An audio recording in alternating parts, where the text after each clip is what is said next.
بسم الله الرحمن الرحيم. عم يتساءلون عن النبأ العظيم الذي هم فيه مختلفون. كلا سيعلمون ثم كلا سيعلمون.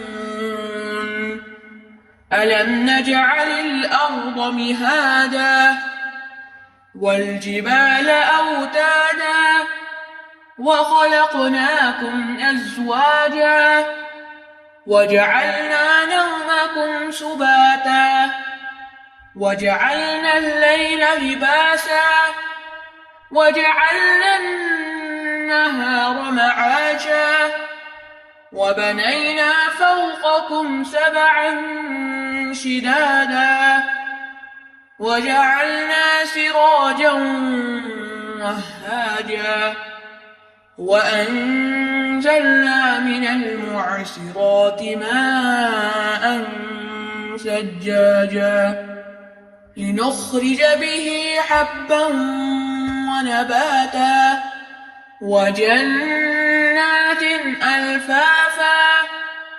إن يوم الفصل كان ميقاتا يوم ينفخ في الصور فتأتون أفواجا وفتحت السماء فكانت أبوابا وسيرت الجبال فكانت سرابا.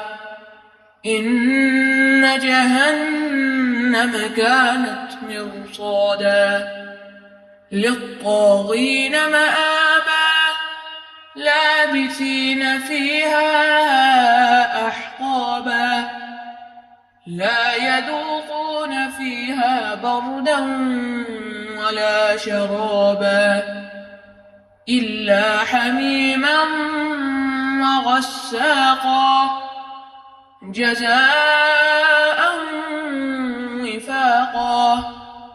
إنهم كانوا لا يرجون حسابا وكذبوا بآياتنا كذابا وكل شيء أحصيناه كتابا فذوقوا فلن نزيدكم إلا عذابا.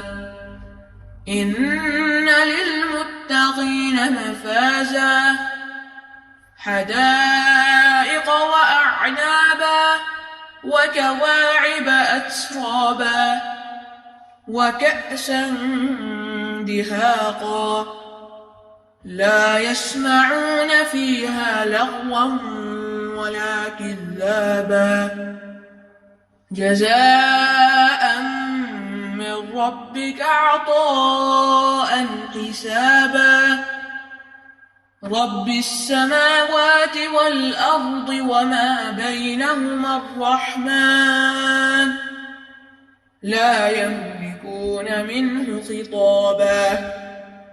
يوم يقوم الروح والملائكة صفا لا يتكلمون إلا من أذن له الرحمن وقال صوابا. ذلك اليوم الحق فمن شاء اتخذ إلى ربه مآبا.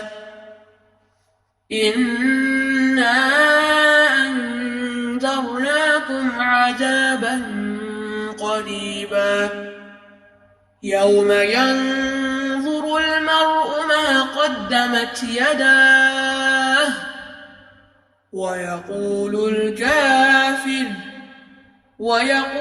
الكافر يا ليتني كنت ترابا.